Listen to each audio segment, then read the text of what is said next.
నేటి దినాన మనం నేర్చుకోబోయే అంశము క్రొత్త నిబంధన సంఘం అనగా ఏమి, అది ఎందుకొరకు ప్రాముఖ్యమైనది అనే అంశాన్ని ఈ రాత్రి కాలమందు కొద్దిగా మనకు ఆలస్యమైనప్పటికీ, సబ్జెక్టు జర పెద్దగా ఉంది కాబట్టి కొంచెం ఆలస్యమైనప్పటికీ ఒకే వీడియోలోనే చేసే ప్రయత్నాన్ని చేయాలని ఆశ కలిగి ఉంటున్నాను.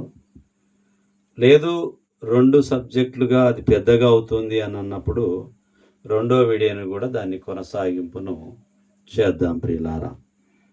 మ్యాక్సిమం వాటికి ప్రయత్నాన్ని మనం ముందుకు కొనసాగుదాం. కొలస్సీలకు రాసిన పత్రిక 1వ అధ్యాయము 18వ వచనాన్ని చూసినప్పుడు, సంఘము అను శరీరమునకు ఆయనే శిరస్సు, ఆయనకు అన్నిటిలో ప్రాముఖ్యము కలుగు నిమిత్తము ఆయన ఆది అయి ఉండి మృతులలో నుండి లేచుటలో ఆది సంభూతుడాయను. క్రీస్తు ఆది సంభూతుడు అనే విషయాన్ని ఇక్కడ మనం చూస్తూ ఉన్నాము. సంఘము అను శరీరమునకు ఆయనే శిరస్సు అనేటటువంటి విషయాన్ని మనం చూస్తూ ఉన్నాం. ఆది సంభూతుడు అని చెప్పి ఈ లేఖనం మనకు తెలియపరుస్తూ ఉన్నది. కొరింథీయులకు రాసిన మొదటి పత్రిక 12వ అధ్యాయము 27వ వచనమును చూసినప్పుడు, కొరింథీయులకు రాసిన మొదటి పత్రిక 12వ అధ్యాయము 27వ వచనాన్ని చూసినప్పుడు, అటువలే మీరు క్రీస్తు యొక్క శరీరమై ఉండి వేరువేరుగా అవయములై ఉన్నారు. అటువలే మీరు క్రీస్తు యొక్క శరీరమై ఉండి వేరువేరుగా అవయములై ఉన్నారు. మనమందరం కూడా ఇవ్వబడిన పలు రకములైనటువంటి పనులుగా, అవయములుగా మనం ఉంటూ ఉన్నాము. శిరస్సు క్రీస్తు అయి ఉంటూ ఉన్నాడనేటటువంటి విషయాన్ని మనం చూస్తూ ఉన్నాం. మొట్టమొదట ఆది సంభూతుడు, సంఘమునకు ఆయనే శిరస్సు అనేటటువంటిది. అలాగనే మనల్ని దేనితో పోల్చిండనంటే అనేకమైన అవయవులుగా పోల్చి ఉంటూ ఉన్నాడు. అలాగనే ఎఫెసీయులకు రాసిన పత్రిక 2వ అధ్యాయము 19వ వచనాన్ని నుంచి చూసినప్పుడు ఇక్కడ ఏమని చెప్పబడుతుందో మనం గుర్తు చేసుకుందాము. 2వ అధ్యాయము 19వ వచనం నుంచి చూసినప్పుడు, కాబట్టి మీరిక మీదట పరజనులను పరదేశులనై ఉండక పరిశుద్ధులతో ఏక పట్టణస్థులను దేవుని ఇంటి వారనై ఉన్నారు. ఇక్కడ దేవుని ఇంటి వారమై ఉంటూ ఉన్నాము. కాబట్టి మీరిక మీదట పరజనులను పరదేశులనై ఉండక పరిశుద్ధులతో ఏక పట్టణస్థులను దేవుని ఇంటి వారనై ఉన్నారు. మరి పరిశుద్ధులతో ఒకటే ఇంటి వారమై మనం ఉంటూ ఉన్నాం. 22 వచనాల వరకు మనం చూద్దాం. 22 వరకు, క్రీస్తు యేసే ముఖ్యమైన మూలరాయి అయి ఉండగా అపోస్తలులను ప్రవక్తలను వేసిన పునాది మీద మీరు కట్టబడి ఉన్నారు. ప్రతి కట్టడమును ఆయనలో చక్కగా అమర్చబడి ప్రభువునందు పరిశుద్ధమైన దేవాలయమగుటకు వృద్ధి పొందుచున్నది. ఆయనలో మీరు కూడా ఆత్మ మూలముగా దేవునికి నివాస స్థలమై ఉండుటకు కట్టబడుచున్నారు. మనమందరం కూడా నివాస స్థలంగా కట్టబడుచు ఉన్నాము. మరి నూతన నిబంధన, క్రొత్త నిబంధన సంఘము, క్రొత్త నిబంధన సంఘం అనగా ఏమి, అది ఎందుకొరకు ప్రాముఖ్యమైన విషయాన్ని మనం చూస్తూ ఉన్నాం. అనేక విషయాలను మనం చూస్తూ ముందుకు వెళ్తూ ఉంటూ ఉన్నాం. కాబట్టి మీరిక మీదట పరజనులు కాక పరిశుద్ధులతో ఏక పట్టణస్థులు అని చెప్పి సెలవివ్వబడుతూ ఉంటూ ఉన్నది. కాబట్టి మరి కొలస్సీలకు రాసిన పత్రికలో చూసినప్పుడు, సంఘమునకు ఆయనే శిరస్సు అంటే ఎవరు? ఆయన యేసు ప్రభు వారు శిరస్సై ఉన్నారు అనేటటువంటి విషయాన్ని మనం గమనించాలి. అంతేకాకుండా ఎఫెసీ పత్రికలో కూడా మనం చూసాము, మీరు పరజనులు కాక పరిశుద్ధులతో ఏకపట్టణస్థులై కట్టబడుతూ ఉంటున్నారని చెప్పి సెలవు ఇవ్వబడింది. అంతేకాకుండా కొరింథీయులకు రాసిన మొదటి పత్రిక 12వ అధ్యాయం 27లో కూడా మనం చూశాం. మనం ఇంకా ముందుకు కొనసాగుదాం ప్రియులారా. మత్తయి సువార్త 21వ అధ్యాయము, మత్తయి సువార్త 21వ అధ్యాయము 42వ వచనాన్ని మనం చూద్దాము. మరియు యేసు వారిని చూచి, ఇల్లు కట్టువారు నిషేధించిన రాయి మూలకు తలరాయి ఆయను, ఇది ప్రభువు వలననే కలిగెను, ఇది మన కన్నులకు ఆశ్చర్యము అను మాట మీరు లేఖనంలో ఎన్నడూను చదవలేదా? శ్రేష్టమైన హక్కుల గురించి మరి దేవుని యొక్క వాక్యము తలకు మూలరాయిగా, అంటే తీసి పాడేసినటువంటి రాయిని తలకు మూలరాయిగా, మరి ఆ కట్టేటటువంటి మేస్త్రి ఏ విధంగా అయితే ఆ రాయిని కడతాడో, క్రీస్తు కూడా మూలరాయి మనకు అనేటటువంటిది. ఆయనే మూలమై ఉంటూ ఉన్నాడు, ప్రాముఖ్యమై ఉంటున్నాడు. క్రీస్తు సంఘము చాలా చాలా చాలా ప్రాముఖ్యమై ఉంటున్నది అనేటటువంటి విషయాన్ని నూతన నిబంధన మనకు తెలియపరచబడుతూ ఉంటూ ఉన్నది. ఎఫెసీయులకు రాసిన పత్రిక 4వ అధ్యాయానికి వెళ్దాం ప్రియులారా. ఎఫెసీ పత్రిక 4వ అధ్యాయము 10వ వచనాన్ని మనం చూద్దాము. ఎఫెసీ 4:10, 4వ అధ్యాయం 10వ వచనము. దిగినవాడు తానే సమస్తమును నింపునట్లు ఆకాశ మండలము అన్నిటికంటే మరి పైకి అహరోనమైన వాడునై ఉన్నాడు. ఆయన పరలోకానికి అహరోనమై ఉన్నవాడు ఎవరు అని అంటే యేసుక్రీస్తు ప్రభువారు మాత్రమే.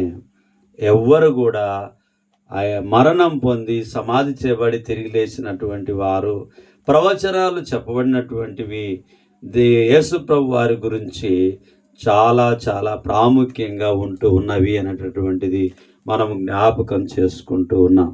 అంతేకాకుండా మరి యెషయాలో 28వ అధ్యాయాన్ని మనం చూస్తే, యెషయా 28వ అధ్యాయము 16వ వచనాన్ని మనం చూద్దాం.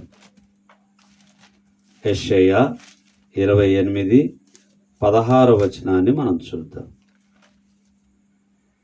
ప్రభువగు యెహోవా ఇలాగున సెలవిచ్చుచున్నాడు, సియోనులో పునాదిగా రాతిని వేసిన వాడను నేనే, అది పరిశోధింపబడిన రాయి, అమూల్యమైన తలరాయి, బహుస్థిరమైన పునాది అయిన మూలరాయి అయి ఉన్నది. విశ్వసించువాడు కలవరపడడు. ఆ మూలరాయి క్రీస్తు అయి ఉంటూ ఉన్నాడనేటటువంటిది జ్ఞాపకము ఉంచుకోవాలి. అది ఏర్పాటు చేయబడినది, దేవుని ప్రణాళికలో ఉంచబడి ఉంటున్నది, దేవుని చిత్తంలో ఉంచబడి ఉంటున్నది, ఆది సంబుద్ధినిగా ఆయన నిర్ణయించబడి ఉంటున్నది. క్రొత్త నిబంధన సంఘము ఎందుకు ప్రాముఖ్యమై ఉన్నది అనేటటువంటిది ఎన్నిసార్లు మనం చదువుకున్నా, ఎన్నిసార్లు మనం వాక్యం బోధించుకున్నా చాలా మనకు దీవెనకరము, మేలుకరము అనేటటువంటిది జ్ఞాపకం చేసుకుందాం ప్రియులారా. అలాగునే పేతురు మొదటి పత్రిక 2వ అధ్యాయము 4 నుంచి 6 వచనాల వరకు చూసినప్పుడు, మనుషుల చేత విసర్జింపబడినను దేవుని దృష్టికి ఏర్పరచబడినదియు అమూల్యమును సజీవమునైన రాయియగు ప్రభువునొద్దకు వచ్చిన వారై యేసుక్రీస్తు ద్వారా దేవునికి అనుకూలములగు ఆత్మ సంబంధమైన బలులను అర్పించుటకు పరిశుద్ధ యాజకులుగా ఉండునట్లు మీరును సజీవమైన రాళ్ల వలె నుండి ఆత్మ సంబంధమైన మందిరముగా కట్టబడుచున్నారు. ఏలయనగా ఇదిగో నేను ముఖ్యమును ఏర్పరచబడినదియు అమూల్యమునగు మూల రాతిని సియోనులో స్థాపించుచున్నాను. ఆయన యందు విశ్వాసం ఉంచువాడు ఏమాత్రము సిగ్గుపడడు అను మాట లేఖనమందు రాయబడి ఉన్నది. ఆయన యందు నిరీక్షణ కలిగిన వాడు, విశ్వాసం ఉంచిన వాడు సిగ్గు పడడు. లోకంలో అనేకులము అనేక రకాలుగా ఉంటూ ఉన్నప్పటికీ మరి పరిశుద్ధ గ్రంథంలో చాలా చోట్ల మనం చూస్తూ ఉన్నప్పటికీ ప్రభు అయిన యేసుక్రీస్తు వారి గురించి చాలా విషయాలు స్పష్టంగా లేఖనాలు పొందుపరచబడి ఉంటూ ఉన్నాయి. కానీ మనము వాటి జోలికి వెళ్ళకుండగా నాకిష్టమైనటువంటి సంఘాన్ని నేను, మీకిష్టమైనటువంటి సంఘాన్ని మీరు పెట్టుకోవడం వల్ల ఏమీ ప్రయోజనము లేదు అని చెప్పి దేవుని వాక్యము మనకు తెలియపరచబడుతూ ఉంటున్నది. ఎందుకు ప్రాముఖ్యమైంది అనేటటువంటి విషయాన్ని మనం చూస్తూ ఉన్నాం. మత్తయి సువార్త 16వ అధ్యాయము 18వ వచనాన్ని మనం చూసినప్పుడు 16:18 మరియు నీవు పేతురువు, ఈ బండ మీద నా సంఘము కట్టుదును, పాతాళలోక ద్వారములు దాని ఎదుట నిలవనేరవని నేను నీతో చెప్పుచున్నాను. మరియు నీవు పేతురువు, ఈ బండ మీద నా సంఘమును కట్టుదును. నా సంఘము అని అంటే క్రీస్తు సంఘమును కట్టుదును, ఆ బండ మీద కట్టుదును అని చెప్పేసి ఆ బండ క్రీస్తు అయి ఉంటున్నాడు. కాబట్టి ప్రియమైనటువంటి వాళ్ళారా, మరి కొత్త నిబంధన సంఘము చాలా చాలా ప్రాముఖ్యమై ఉంటూ ఉన్నది. అంతేకాకుండా 4వ అధ్యాయము 17వ వచనాన్ని మనం చూసినప్పుడు మత్తయి సువార్త 4:17, 4వ అధ్యాయం 17. అప్పటి నుండి యేసు పరలోక రాజ్యము సమీపించి ఉన్నది గనక మారు మనసు పొందుడని చెప్పుచు ప్రకటింప మొదలు పెట్టెను. ఎప్పటి నుంచి? ముందుకు కొంచెం సాగుదాం. 12 నుంచి.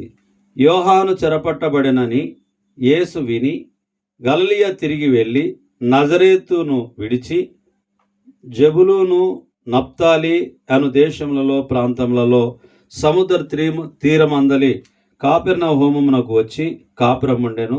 జెబులూను దేశమును నప్తాలి దేశమును యోర్దానునకును అవలనున్న సముద్ర తీరమున అన్యజనులను నివసించు గలిలయయు చీకటిలో కూర్చుండి ఉన్న ప్రజలను గొప్ప వెలుగు చూచిరి.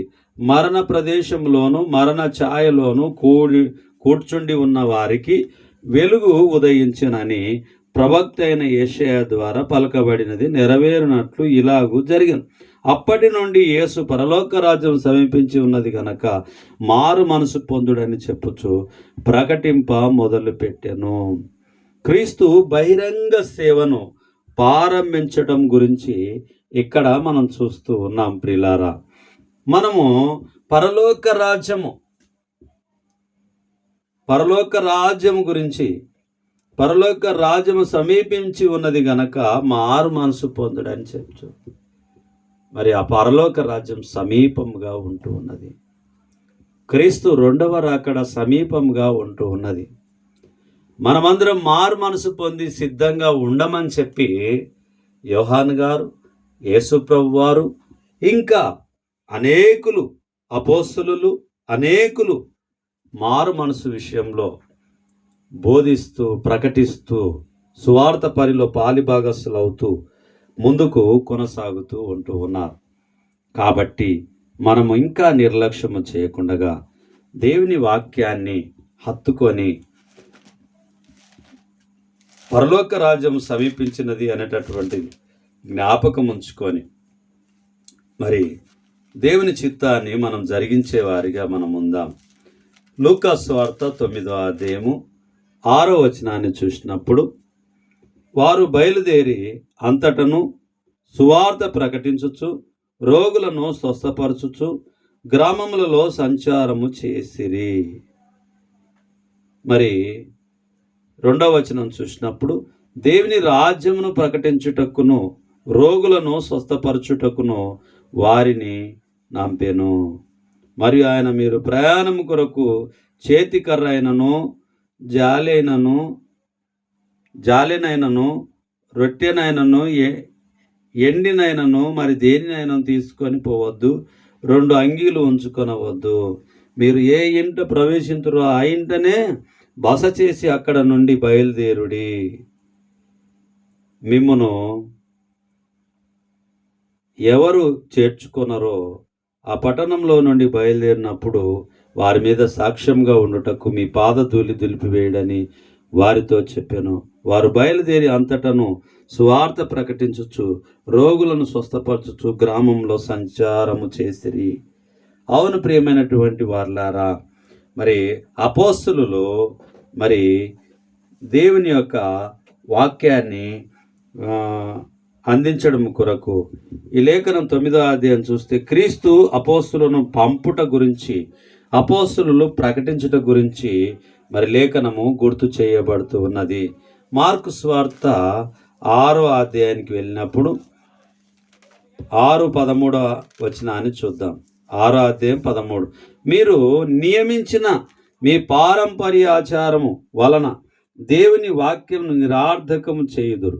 ఇటువంటివి అనేకములు మీరు చేయుదరని చెప్పాను.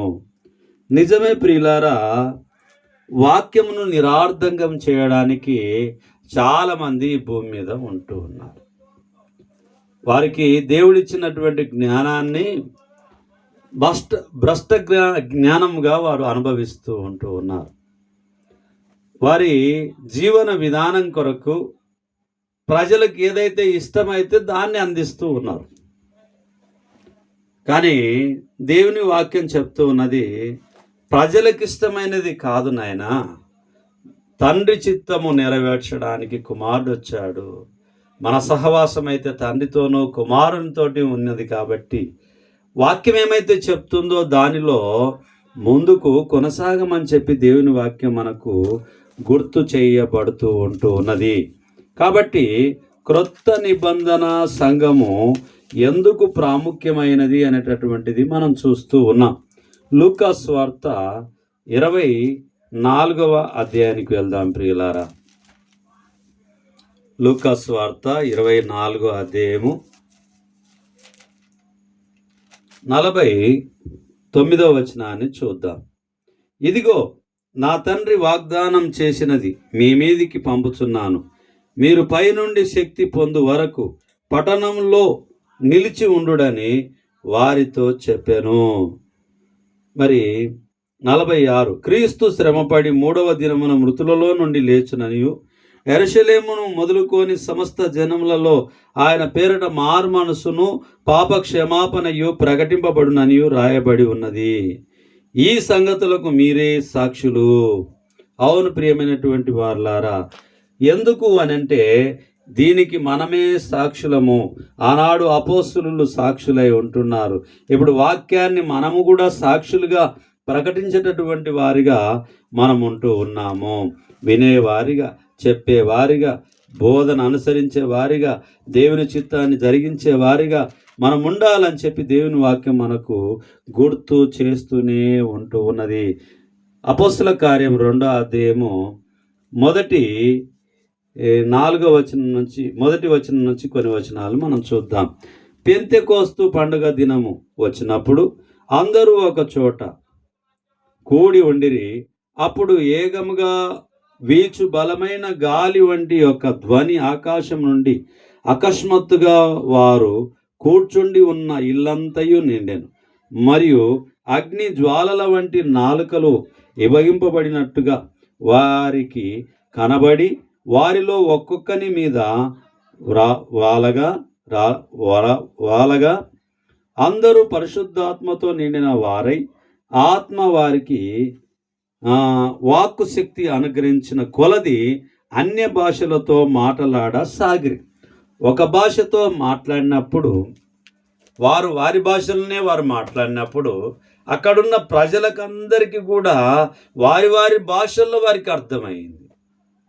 అంటే దేవుని వాక్కు శక్తి మరి పంపించడము, అపోస్తలులకు ఇవ్వడము, నాలుకలుగా విభజింపబడి ఇవ్వడము అనేటటువంటిది మరి క్రొత్త నిబంధన ప్రాముఖ్యతను మనకు గుర్తు చేయబడుతూ ఉంటూ ఉన్నది. 32వ వచనాన్ని చూసినప్పుడు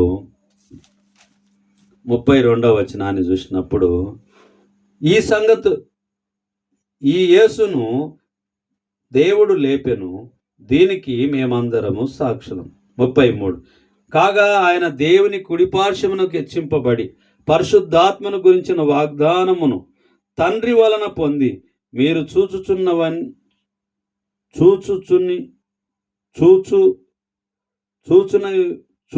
వినుచున్న దీనిని క్షమించండి.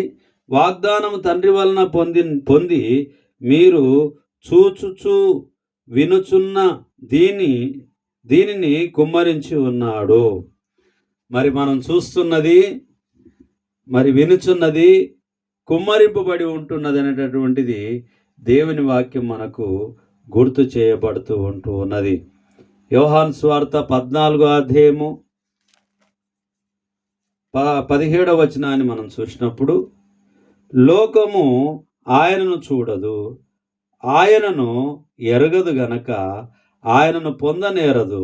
మీరు ఆయనను ఎరుగుదురు, ఆయన మీతో కూడా నివసించుచు మీలో ఉండును. లోకం ఎరగదు, కానీ ఆత్మీయ స్థితిలో ఉన్నటువంటి మనమందరము గమనించాలి, తెలుసుకోవాలి అని చెప్పి అందుకొరకే మనకు వాక్యము మన ముందు ఉంచబడి ఉంటూ ఉన్నది.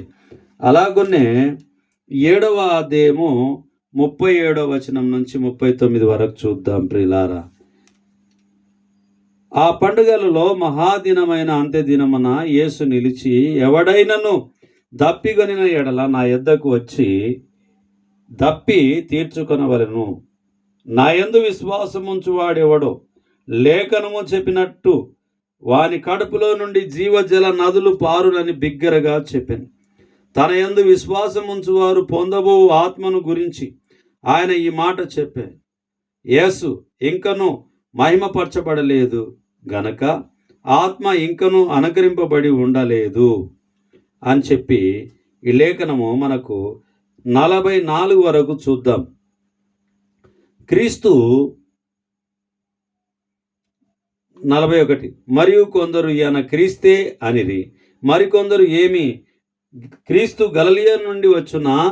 క్రీస్తు దావీదు సంతానంలో పుట్టి దావీదు ఉండిన బెత్లెహేమను గ్రామముల నుండి వచ్చునని లేఖనము చెప్పుటలేదా అనిరి.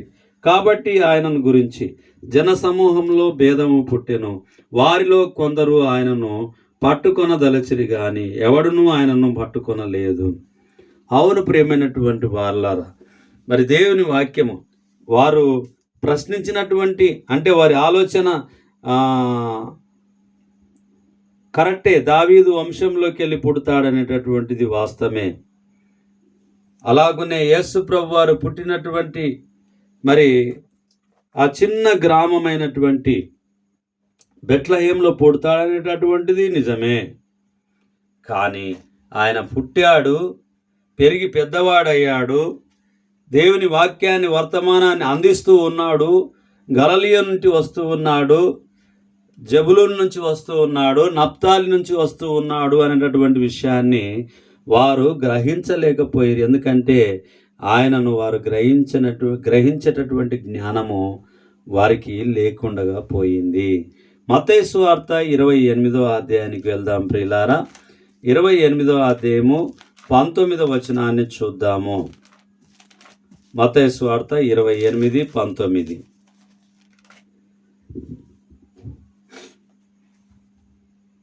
కాబట్టి మీరు వెళ్ళి సమస్త జనుల శిష్యులుగా చేయుడి, తండ్రి యొక్కయు కుమారుని యొక్కయు పరిశుద్ధాత్మ యొక్కయు నామంలోనికి వారికి బాప్తిసమిచ్చుచు.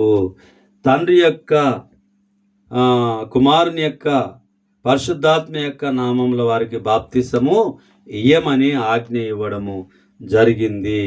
మరి ఇంతకుముందు లూకా సువార్త 24వ అధ్యాయం చూసాము.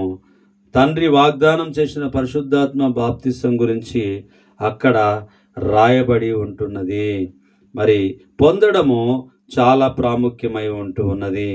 అంతేకాకుండా అపోస్తల కార్యము 2:38లో మనం చూస్తే మరి అక్కడ సంఘంలో చేర్చబడినటువంటి విషయాన్ని మనం చూస్తాం. అపోస్తల కార్యం 2:38లో మరి సంఘంలో వారు చేర్చబడి బాప్తిసం తీసుకొని అనే విషయాన్ని మనం చూస్తాం. పేతురు, మీరు మారు మనసు పొంది పాపక్షమాపణ నిమిత్తం ప్రతివాడు యేసు క్రీస్తు నామమున బాప్తిస్మం పొందుడి, అప్పుడు మీరు పరిశుద్ధాత్మను వరమును పొందుదురు. ఈ వాగ్దానం మీకును మీ పిల్లలకును దూరస్తులందరికీ అనగా ప్రభు అయిన మన దేవుడు తన యొద్దకు పిలిచిన వారికి అందరికీ చెందునని వారితో చెప్పెను. ఇంకను అనేకులు విధములైన మాటలతో సాక్ష్యమిచ్చి మీరు మూర్ఖులకు ఈ తరం వారికి వేరే రక్షణ పొందుడని వారికి హెచ్చరించెను. కాబట్టి అతని వాక్యం అంగీకరించిన వారు బాప్తిస్మం పొందిరి. ఆ దినమున ఇంచుమించు 3,000 మంది చేర్చబడిరి. ఎక్కడ చేర్చబడ్డారు? వీళ్ళు సంఘంలో చేర్చబడ్డారు, క్రీస్తులో చేర్చబడ్డారు, క్రీస్తు సంఘంలో చేర్చబడ్డారు, క్రీస్తు రాజ్యంలో చేర్చబడ్డారు అనేటటువంటిది మనము గమనించాలి.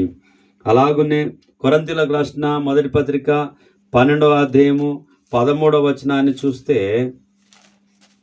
12-13 ఏలగనగా యూదులమైనను గ్రీసు దేశస్థులమైనను దాసులమైనను స్వతంత్రులమైనను మనమందరము ఒక్క శరీరంలోనికి ఒక్క ఆత్మ యందే బాప్తిస్మం పొందుతిమి, మనమందరము ఒక్క ఆత్మను పానము చేసిన వారమైతిమి. ఒక్కడే యేసుక్రీస్తు ప్రభు నందు మరి నిత్య జీవము కలదనేటటువంటిది, ఒక్క ఆత్మనే కలిగి ఉన్నామనేటటువంటిది మనము జ్ఞాపకము చేసుకోవాలి ప్రియులారా. అంతేకాకుండా మరి సంఘంలో చేర్చబడాలి. సత్యమైనటువంటిది దేవుని వాక్యానుసారమైనటువంటి సంఘంలో చేర్చబడాలి. ఎక్కడైతే ఏముందిలే అని కొంతమంది అనుకోవచ్చు, ఎక్కడ చేరితే ఏమవుతుందిలే అని అనుకోవచ్చు. ఎక్కడెక్కడనో చేరడానికి దేవుని ప్రణాళిక లేదు. యేసు ప్రభు వారి గురించి ప్రవచనాలు చెప్పబడినవి. బెత్లెహేంలో ఆయన జన్మించాలని, దావీదు వంశంలో ఆయన జన్మించాలని చెప్పి, పాపుల కొరకు ఆయన పరిశుద్ధ రక్తం చిందిస్తాడని చెప్పి లేఖనాలు చెప్పాయి. అంతేకాకుండా యేసు ప్రభు వారు పేతురుతో చెప్పారు, ఈ బండ మీద నా సంఘమును కట్టుదును. ఆ సంఘంలో ఉండాలి, ఆ సంఘమందు ఉండాలి, ఆ సంఘంలో చేర్చబడాలి. క్రొత్త నిబంధన సంఘము క్రీస్తు సంఘములో మనం చేర్చబడాలి. అలా చేర్చబడినప్పుడు దానికి ప్రాముఖ్యత ఉంటుంది. నా పేరు మీద ఒకటి, నీ పేరు మీద ఒకటి, ఎవరికి ఇష్టం వచ్చినట్టుగా పెట్టుకుంటే ఈ లోకానుసారమైనటువంటి సంఘాలై ఉంటాయి. ఆత్మానుసారమైనటువంటి సంఘం అయ్యి ఉండదు, వాక్యానుసారమైనటువంటి సంఘం అయ్యి ఉండదు. ఎందుకు అని అంటే అది పరలోక సంబంధమైన విషయమై ఉంటున్నది. అది మనం జ్ఞాపకంలో ఉంచుకోవాలి. ఎవరమైనా ఏదైనా పేరు పెట్టుకొని సంఘం రిజిస్ట్రేషన్ చేసుకున్నప్పుడు ఆలోచన చేయాలి, ఒకవేళ నేను చేస్తున్న ఈ పొరపాటు వల్ల పరలోకం ఏమైనా తప్పిపోతానా, వాక్యానికి నేను వ్యతిరేకంగా ఉంటున్నానా లేదా అనేటటువంటిది గ్రహించాలి ప్రియులారా. ప్రజలు ఎటు వెళ్ళిపోతే అటు పోవాలని అనుకున్నప్పుడు, కానాను ప్రయాణమైనప్పుడు 6 లక్షల పైచిలుకు ప్రజలు ప్రయాణమైపోయినప్పుడు యవనస్తులను మాత్రం లెక్క చేశారు, బలమైన వాళ్ళను. వృద్ధులను చిన్నలను మరి లెక్క చేయలేదు, స్త్రీలను లెక్క పెట్టలేదు. వారు కానాను వెళ్ళాలి అనేటటువంటి ప్రయాణం చేశారు. యెహోషువ కాలేబు గారు చేరారు. ఎందుకు ఇంతమంది వీళ్ళకి ఇష్టమైన మార్గంలో మనం వెళ్దామని వారు అనుకోలేదు. మనం కూడా యెహోషువ లాగా, కాలేబు లాగా తీర్మానం చేసుకున్న వారిగా, మీరు ఏ సంఘంలో ఉంటారో నాకు తెలియదు, నేనును నా ఇంటి వారును, ఆనాడు యెహోషువ గారు తీర్మానం చేసుకున్నట్టుగా మనమందరం ఇంటి వారం అందరం కూడా క్రీస్తు అనే రాజ్యంలో, క్రీస్తు సంఘములో మనం ఉండడము క్రొత్త నిబంధన ప్రాముఖ్యతను సత్కరించుకొని ఉంటూ ఉన్నది. అది ముత్యముల కన్నా శ్రేష్టమై ఉంటూ ఉన్నది. కొరింథీయులకు రాసిన మొదటి పత్రిక 9వ అధ్యాయము 1-6 వచనాలను మనం చూద్దాం ప్రియులారా. నేను స్వతంత్రులను కానా, నేను అపోస్తులను కానా, మన ప్రభు అయిన యేసును నేను చూడలేదా, ప్రభువునందు నా పనికి ఫలము మీరు కారా, ఇతరులకు నేను అపోస్తులను కాకపోయినను మీ మట్టుకైనను అపోస్తులునై ఉన్నాను. ప్రభువునందు నా అపోస్తలత్వమునకు ముద్రగా ఉన్నారు. మీరే కారా? నన్ను విమర్శించు వారికి నేను చెప్పు సమాధానం ఇదే: తినుటకును త్రాగుటకును మాకు అధికారం లేదా? తక్కిన అపోస్తుల వలెను, ప్రభు యొక్క సహోదరుల వలెను, కేపా వలెను విశ్వాసురాలైన భార్యను ఎంటబెట్టుకొని తిరుగుటకు మాకు అధికారం లేదా? మరియు పని చేయకుండుటకు నేనును బర్నబాయు మాత్రమే అధికారం లేని వారమా? ఇక్కడ ఆలోచన చేసినప్పుడు సౌలు తన అపోస్తలత్వమును గురించి నుంచి చెప్పుట గురించి సొంత అవసరములను పూర్తి చేసుకొనుటకు హక్కు ఉన్నది అనేటటువంటి విషయాన్ని, కొన్ని విషయాలను ఆయన గుర్తు చేస్తూ వచ్చి ఉన్నారు. పౌలు గారు గుర్తు చేస్తూ ఉన్నారు. అవును ప్రియమైనటువంటి వారలారా, పౌలు తన అపోస్తలత్వమును స్థిరపరచుట గురించి ఈ మాటల్ని మరి రాసి ఉంచబడి ఉంటూ ఉన్నవి. అంతేకాకుండా కొలసీలకు రాసిన పత్రిక 1వ అధ్యాయము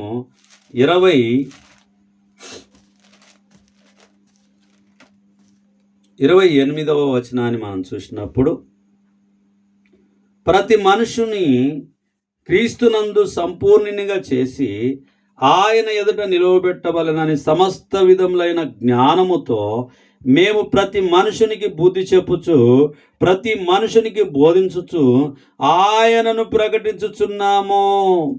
ఎవరాయన? నజరేయుడైన యేసుక్రీస్తు ప్రభువారు.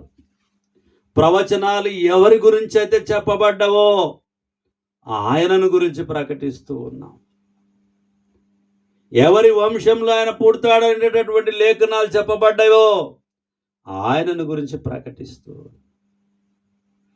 ఆయన సంఘం అనేటటువంటి సంఘం, ఆయన సంఘమునకు శిరసై ఉన్నాడు. మనమందరం అవయవులమై ఉన్నాము. దేవుడు ఒక్కడే, విశ్వాసం ఒక్కటే, నిరీక్షణ ఒక్కటే, బాప్తిస్మం ఒక్కటే ఉంటున్నది. కాబట్టి సంఘము ఒక్కటే అనేటటువంటిది మనము మర్చిపోకుండా ఉండాలి. ప్రియ సహోదరి సహోదరులారా, తెస్సలోనికైలకు రాసిన 2వ పత్రిక 2వ అధ్యాయము 14వ వచనాన్ని మనం చూసినప్పుడు ఒక మాటను మనం చూద్దాం. 2:14, మీరు ఇలాగున రక్షింపబడి మన ప్రభు అయిన యేసుక్రీస్తు యొక్క మహిమను పొందవలెనని ఆయన మన సువార్త వలన మిమ్మను పిలిచెను. సువార్త వలన పిలువబడినటువంటి వారమై మనం ఉంటూ ఉన్నాము. అది మనము జ్ఞాపకము చేసుకోవాలి. అంతేకాకుండా మత్తయి సువార్త 8వ అధ్యాయము 20వ వచనాన్ని చూసినప్పుడు అపోస్తుల గురించి కూడా, ఈ అపోస్తులు ఎవరు అనేటటువంటి విషయాన్ని కూడా క్రొత్త నిబంధన మనకేం చెప్తుందో మనం చూద్దాం. 8వ అధ్యాయము 20వ వచనాన్ని మనం చూద్దాం ప్రియులారా. అపోస్తుల కార్యం 8:20. అందుకు యేసు, నక్కలకు బొరియలను ఆకాశ పక్షులకు నివాసములను కలవు గాని మనుష్య కుమారుడు తలవాల్చుకొనుటకు కైనను స్థలము లేదని అతనితో చెప్పెను. నిజమే, యేసు ప్రభు వారు జన్మించినప్పుడు ఆయనకు తలవాల్చుకోవడానికి కూడా స్థలము లేదు అనేటటువంటిది, మనుషుడు కూడా అటువంటి ఆలోచన ఏదైనా ఉంటే దాన్ని మినాయింపు చేసుకోవాల్సిందిగా దేవుని వాక్యము గుర్తు చేయబడుతూ ఉంటున్నది. మత్తయి సువార్త 10వ అధ్యాయము, మార్కు సువార్త 10వ అధ్యాయము 28వ వచనాన్ని చూద్దాం. అందుకు వారు, కొందరు బాప్తిసమిచ్చు యోహాననియు, కొందరు ఏలియా అనియు, మరికొందరు ప్రవక్తలలో ఒకడనియు చెప్పుకొనుచున్నారని. అందుకు ఆయన, మీరైతే నేను ఎవడనని చెప్పుచున్నారని వారిని అడగగా, పేతురు, నీవు క్రీస్తు అని ఆయనతో చెప్పాను. అవును ప్రియమైనటువంటి సహోదరి సహోదరుల, క్రీస్తును గురించిన కొన్ని అభిప్రాయాలు ప్రజల్లో ఉన్నాయి. అందుకనే ఆయన ప్రశ్నించాడు, అడిగాడు, నేనెవరినని మీరు అనుకుంటున్నారంటే పేతురు గారు చెప్పారు, మీరు క్రీస్తు అని చెప్పారు. లూకా సువార్త 14వ అధ్యాయము 20. లూకా సువార్త 14వ అధ్యాయము 26వ వచనాన్ని మనం చూస్తే 25, 26 బహుజన సమూహములు ఆయనతో కూడా వెలుచున్నప్పుడు ఆయన వారి తట్టు తిరిగి, ఎవడైనను నా యొద్దకు వచ్చి తన తండ్రిని, తల్లిని, భార్యను, పిల్లలను, అన్నదమ్ములను, అక్క చెల్లెండ్రను, తన ప్రాణమును సహా ద్వేషింపకుంటే వాడు నా శిష్యుడు కానేరడు. అంటే అన్నిటిని కూడా మనం ఏం చేయాలని చెప్తుంది దేవుని వాక్యం, కొత్త నిబంధన. అన్నిటిని కూడా అందరికన్నా ఎక్కువగా మీరు నన్ను ప్రేమించమని చెప్పి వాక్యం చెప్తూ ఉన్నది. అందరికన్నా మిన్నగా నన్ను ప్రేమిస్తున్నావా? నన్ను ప్రేమిస్తున్నావా? అవును ప్రభు, ప్రేమిస్తున్నాను, నిన్ను ప్రేమిస్తున్నాను. అవును ప్రభు, నిన్ను ప్రేమిస్తున్నాను, నేను ప్రేమిస్తున్నాను. సీమోనుకు చెప్తున్నాడు, అందరికన్నా ఎక్కువగా నన్ను ప్రేమిస్తున్నావు అంటే, అవును ప్రభు, నేను నిన్ను ప్రేమిస్తున్నా. మనమందరం కూడా అందరికన్నా ఎక్కువగా క్రీస్తును ప్రేమించే వారిగా ఉండాలని చెప్పి క్రొత్త నిబంధన గ్రంథం చెప్తూ ఉన్నది. ఈ రోజుల్లో క్రొత్త నిబంధన సంఘం చెప్తున్నటువంటి మాటల్ని పెడచెవిన పెట్టి ఒకసారి అటు వెళ్ళిపోతుంటాం బైబిల్లో, ఒకసారి ఇటు వెళ్ళిపోతూ ఉంటాము. అంటే సత్యానికి దూరంగా వెళ్తూ ఉంటాం, సత్యానికి దగ్గరగా ఉండలేకపోతూ ఉంటాం. అందుకనే వాక్యానుసారమైన జీవితం మనలో లేకుండా పోతూ ఉన్నది. కొత్త నిబంధన సంఘం ప్రాముఖ్యత ఏందో తెలిసి కూడా తెలియనటువంటి మరి మూర్ఖతరం వారిలాగా మనం ప్రవర్తిస్తూ ఉంటూ ఉన్నాము. కాబట్టి క్రొత్త నిబంధన సంఘము ఎంతో ప్రాముఖ్యమై ఉంటున్నది, క్రీస్తును ధరించినటువంటి వారిగా ఉంటూ ఉన్నది. కాబట్టి దాన్ని వదిలి పక్కకు వెళ్ళవద్దు. అంతేకాకుండా 33వ వచనాన్ని చూసినప్పుడు లూకాసు వార్త 14:33 ఆ ప్రకారమే మీలో తనకు కలిగినదంతయు విడిచిపెట్టిన వాడు నా శిష్యుడు కానేరడు. క్షమించండి, మళ్ళీ చదువుదాం. ఆ ప్రకారమే మీలో తనకు కలిగినదంతయు విడిచిపెట్టని వాడు నా శిష్యుడు కానేరడు. ఎవరైతే విడిచిపెట్టకపోతే నా శిష్యుడు కాడు. అవ్వ కావాలి, బువ్వ కావాలి అని అంటే సాధ్యము కాదు. లోకం కావాలి, దేవుని వాక్యం కావాలి అంటే సాధ్యము కాదు అని చెప్పి దేవుని వాక్యం చెలవిస్తుంది. ఇద్దరు యజమానులకు నీవు దాసుడిగా ఉండనేరమని కూడా చెలవిస్తూ ఉన్నది. అది మనము అంగీకరించే మంచి మనసు కలిగి ఉండాలి. అపోస్తల కార్యము 4వ అధ్యాయము 37వ వచనాన్ని చూస్తే, దాని వేళ తెచ్చి అపోస్తలుల పాదముల యొద్ద పెట్టెను. ఎప్పుడైతే ఒప్పందము దేవుని చిత్త ప్రకారంగా జరిగించేవారు, మరి దేవుని లేఖనాల ప్రకారంగా మనం తెచ్చి ఆడ పాదాల దగ్గర పెట్టడానికి సిద్ధంగా ఉండాలి. యోహాను సువార్త 20వ అధ్యాయము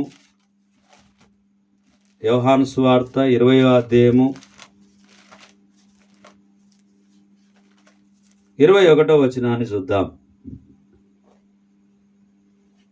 అప్పుడు యేసు, మరలా మీకు సమాధానము కలుగునుగాక. తండ్రి నన్ను పంపిన ప్రకారము నేనును మిమ్మును పంపుచున్నానని వారితో చెప్పెను. తండ్రి ఏదైతే చెప్పిండో కుమారుడు అది పాటిస్తూ ఉన్నాడు. మనము కుమారుడు ఏదైతే చెప్పిండో దాన్ని మనము తూచా తప్పకుండా పాటించేవారిగా మనం ఉండాలి. అంతే, మనకు నచ్చినటువంటి పద్ధతిలో మనము ఎప్పుడు వెళ్ళవద్దు. అది వాక్యానుసారమైనది కాదు, కొత్త నిబంధన సంఘానికి సంబంధించినది కాదు. నీకు ఇష్టమైన బాటలు నీవు వెళ్తున్నావని చెప్పి గుర్తు చేయబడుతూ ఉన్నది. రోమీలకు రాసిన పత్రిక 15వ అధ్యాయము 18, 19వ వచనాన్ని మనం చూసినప్పుడు,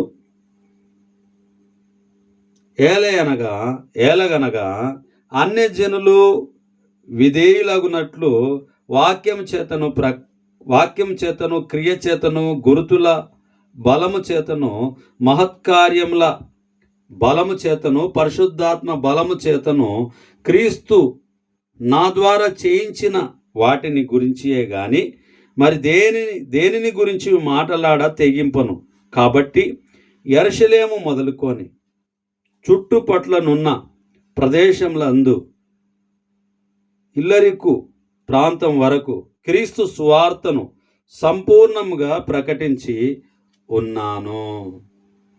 మరి పౌలు గారు గుర్తు చేస్తూ ఉంటున్నారు, సంపూర్ణంగా ప్రకటిస్తూ ఉన్నాము అనేటటువంటి విషయాన్ని మనం చూస్తూ ఉన్నాం. మరి మనం కూడా సంపూర్ణంగా ప్రకటించే వారిగా మనం ఉండాలి. అసంపూర్ణమైనటువంటి ప్రకటన అది చెల్లుబాటు అయ్యేది కాదు. మనుషుల ఎదుట ఎవరైతే నన్ను ఒప్పుకుంటే పరలోకమందు తండ్రి ఎదుట నేను వారిని ఒప్పుకుందునని చెప్పి మత్తయి సువార్తలో సెలవు ఇవ్వబడింది, 10:32లో సెలవు ఇవ్వబడింది. కాబట్టి అది మనం జ్ఞాపకం ఉంచుకోవాలి. మనపూర్వకంగా సువార్తను ప్రకటించేటటువంటి వారిగా ఉండాలి అనేటటువంటిది దేవుని వాక్యం గుర్తు చేస్తూ ఉన్నది. మత్తయి సువార్త 28వ అధ్యాయము 16 నుంచి 20 వరకు మనం చూద్దాం. 11 మంది శిష్యులు యేసు తమకు నిర్ణయించిన గలిలయలోని కొండకు వెళ్ళిరి. వారు ఆయనను చూచి ఆయనకు మొక్కిరి గాని కొందరు సందేహించిరి. అయితే యేసు వారి యొద్దకు వచ్చి, పరలోకమందును భూమి మీదను నాకు సర్వాధికారం ఇవ్వబడి ఉన్నది. కాబట్టి మీరు వెళ్ళి సమస్త జనులను శిష్యులుగా చేయుడి. తండ్రి యొక్కయు కుమారుని యొక్కయు పరిశుద్ధాత్మ యొక్క నామంలోనికి వారికి బాప్తిసం ఇచ్చుచు. అంటే కొందరు ఏం చేసిండ్రు? సందేహిస్తూ ఉన్నారు. 20వ వచనం, నేను మీకు ఏ సంగతులను ఆజ్ఞాపించుతునో వాటినన్నిటినీ గైకొనవలెనని వారికి బోధించుడి. ఇదిగో నేను యుగ సమాప్తి వరకు సదాకాలం మీతో కూడా ఉన్నానని వారితో చెప్పెను. ఎప్పటి వరకు ఉన్నాడు యేసు ప్రభు వారు? మనతో యుగ సమాప్తి వరకు ఉంటూ ఉన్నాడు అనేటటువంటిది మనము గ్రహించాలి. ప్రియులారా, మనకు దేవుని వాక్యపు వెలుగులో వాక్య చిత్త ప్రకారంగా మనము ఉండాలి. వాక్యాన్ని దాటి మనం ఎటు పడితే అటు మనం తిరగడానికి వీలు లేదు. ఎందుకంటే వాక్యమును హత్తుకునే బిడ్డలుగా, వాటిని నెరవేర్చేటటువంటి కుమారులుగా కుమార్తెలుగా మనం ఉండాలని చెప్పి దేవుని వాక్యం మనకు గుర్తు చేయబడుతూ ఉన్నది. అంతేకాకుండా రోమాపత్రికను మనం ఇంతకుముందు చూసాము. ఈ సేవలో అపోస్తలుల ప్రథమ స్థానం గురించి మనం చూసాము. ఎఫెసీ పత్రికలోకి వెళ్దాము. 4వ అధ్యాయము 11వ వచనం నుంచి 13వ వచనం వరకు మనం చూద్దాం. ఎఫెసీ పత్రిక 4:11 నుంచి 13 వరకు చూద్దాం. ప్రియులారా, ఎఫెసీ పత్రిక 4వ అధ్యాయము 11 నుంచి, మనమందరము విశ్వాస విషయంలోను దేవుని కుమారుని గురించిన జ్ఞాన విషయంలోను ఏకత్వం పొంది సంపూర్ణ పురుషుల మగు వరకు, అనగా క్రీస్తునకు కలిగిన సంపూర్ణతకు సమానమైన సంపూర్ణత కలుగు వరకు ఆయన ఇలాగు నియమించెను. పరిశుద్ధులు సంపూర్ణులగునట్లు క్రీస్తు శరీరము క్షేమాభివృద్ధి చెందుటకును పరిచర్య ధర్మము జరిగించుటకును ఆయన కొందరిని అపోస్తులను గాను, కొందరిని ప్రవక్తలను గాను, కొందరిని సువార్తికులుగాను, కొందరిని కాపర్లను గాను, ఉపదేశకులను గాను నియమించెను. మరి ఆయన వివిధమైనటువంటి పనులను బట్టి వారిని నియమించి ఉంటూ ఉన్నాడు. కాబట్టి వాటిని మనం జ్ఞాపకము చేసుకొని మరి సరి చేసుకోవాలి. ఇంకా ఏదైనా అవకాశం ఉంటే సరి చేసుకోవాలి. ఎప్పుడు చేసుకోవాలి? సరి చేసుకోవాలి బ్రతికుండంగానే చేసుకోవాలి. చనిపోయిన తర్వాత అది తీర్పులోనికి రాదు. కాబట్టి బ్రతికుండగానే సరి చేసుకునాలి. మరి కొలస్సీలకు రాసిన పత్రిక 1వ అధ్యాయం 28 చూస్తే, ప్రతి మనుషుని క్రీస్తునందు సంపూర్ణంగా చేసి ఆయన ఎదుట నిలవబెట్టవలనని సమస్త విధమైన జ్ఞానముతో మేము ప్రతి మనుషునికి బుద్ధి చెప్పుచు ప్రతి మనుషునికి బోధించుచు ఆయనను ప్రకటించుచున్నాము. అందు నిమిత్తము నాలో బలముగా కార్యసిద్ధి కలుగజేసిన ఆయన క్రియాశక్తిని బట్టి నేడు పోరాడుచు ప్రయాసపడుచున్నాను. అవును ప్రియమైనటువంటి వారులారా, మరి క్రీస్తు నిమిత్తము ప్రయాసపడుతూ ఉంటున్నారు అపోస్తులైనటువంటి పౌలు గారు. క్రీస్తు నందు పడ్డటువంటి ప్రయాసము వ్యర్థం కాదు, తగిన కాలమందు పంట కోస్తాము అనేటటువంటి విషయాన్ని మనము చూస్తూ ఉన్నాం. కాబట్టి తప్పకుండా వాక్యపు వెలుగులో చెప్పినటువంటి మాటల్ని మనం చూసినప్పుడు క్రీస్తు శరీరమగు సంఘము అనేటటువంటిది గుర్తుపెట్టుకోవాలి. క్రీస్తు సంఘమునకు ఎప్పుడు శిరస్సు ఆయను, దానికి మూలరాయి ఎప్పుడు ఆయను అనేటటువంటి విషయాలను, క్రీస్తే మూలరాయి అనేటటువంటిది, క్రీస్తే సంఘమునకు శిరస్సు అనేటటువంటిది మనం జ్ఞాపకం చేసుకున్నాం. సంఘం ఎలాగూ కలుగజేయబడెను అనేటటువంటిది మనం చూస్తూ ఉన్నాం. మరి మత్తయి సువార్త 4:17లో చూసాం, మరి మార్కు సువార్త 6:13లో చూసాం. మరి ఎందుకు ఇవి జ్ఞాపకం చేసుకుంటున్నాం? అంతేకాకుండా సంఘం యొక్క పరిపూర్ణ ఎదుగుదలకు ప్రభు ఏమి చేసిరి అనంటే తన ప్రాణాన్ని అర్పణగా అర్పించి ఉంటూ ఉన్నారు. వాటిలో ఆయన తన శిష్యులకు ఇచ్చిన ఒక ఆజ్ఞ, మరి ప్రభు అయిన యేసు పునరుత్థానుడైన పిమ్మట తన శరీరమగు సంఘమును కలుగజేయబడుటకు ఇచ్చిన ఆజ్ఞలను పైన చూచితిమి. మరి మనమందరం కూడా దేవుని వాక్యపు వెలుగులో ఉండాలి. అంతేకాకుండా అపోస్తులు ఎవరు అనేటటువంటి విషయాన్ని కూడా మనం ఈ లేఖనంలో చూశాము. అంతేకాకుండా విడుదల స్వార్థ విషయంలో రోమపత్రిక 15:18-19 వచనాన్ని మనం చూసాము. సంపూర్ణమైనటువంటి స్వార్థ గురించి మత్తయి సువార్త 28:16-20, అలాగనే రోమ 15:15-16 వచనాల్లో మనం చూడగలిగాం. ఎఫెసీ పత్రిక 4:11-13 వచనాలు మనం చూడగలిగాం. ఎందుకు ఇవన్నీ గుర్తు చేసుకుంటున్నాం అంటే, మళ్ళీ మనకు ఇప్పటికే ఒక 47 నిమిషాలు దాటిపోయింది. ఇంకా మరి ఎంత సమయం పడుతుందో తెలియదు, అది ఇంకా ఎక్కువ అవుతుంది. కాబట్టి ఇక్కడి వరకు ఒక వీడియోను మనము ముగింపు చేసుకొని కొనసాగింపుగా మళ్ళీ కొత్త నిబంధన ప్రాముఖ్యత గురించి మళ్ళీ చేద్దామనేటటువంటి ఆలోచన కలిగి ఉంటున్నాము. మరి కొలసి పత్రికలో మనం చూసాము, ఇది ఇలాగుండగా ఒంటరిగా ఉండి స్వతంత్రంగా సేవ చేయువారిగా ఉండాలి. అంతేకాకుండా 28 చూసినప్పుడు ప్రతి మనుషునికి క్రీస్తునందు సంపూర్ణంగా చేసి ఆయన ఎదుట నిలవబెట్టవలన ఆయన సమస్త విధమైన జ్ఞానముతో మేము ప్రతి మనుషునికి బుద్ధి చెప్పుచు ప్రతి మనుషునికి బోధించుచు ఆయనను ప్రకటించుచున్నాము. క్రీస్తును ప్రకటించుచున్నది చాలా ప్రాముఖ్యమై ఉంటూ ఉన్నది. ఇక్కడి వరకు మనము కొలసి పత్రిక 1:28 వరకు మనం చూసాము. నేటి దినాన మనం నేర్చుకుంటున్నటువంటి అంశాన్ని మనం చూసినప్పుడు క్రొత్త నిబంధన సంఘం అది ఎందుకొరకు, క్రొత్త నిబంధన సంఘము అది ఎందుకొరకు ప్రాముఖ్యము, క్రొత్త నిబంధన సంఘం అనగా ఏమి, అది ఎందుకొరకు అనే ప్రాముఖ్యమైనటువంటి విషయాన్ని మనం ఈ రాత్రి కాలం అందుకు గమనించాము. రెండవ భాగాన్ని కూడా మళ్ళీ మనము ఇప్పుడే దాన్ని కొనసాగింపు చేద్దాం. ఇది పార్ట్ 1, పార్ట్ 2గా 1-2గా మనము లేఖనాన్ని మనం చూద్దాం. చిన్ని ప్రార్థన చేసుకుందాం. మహోన్నతుడా, మహాగణుడా, పరిశుద్ధుడా, ఇంతవరకు క్రొత్త నిబంధన సంఘం అనగానేమి అనే అంశం ద్వారా నైనా మేము నేర్చుకునే మాటల్ని, చదువుకున్న మాటల్ని దీవించండి.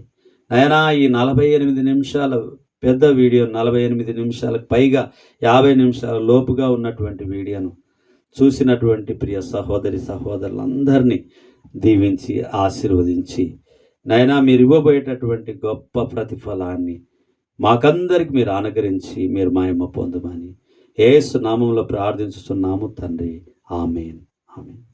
అందరికి ప్రభు నామమున వందనాలు.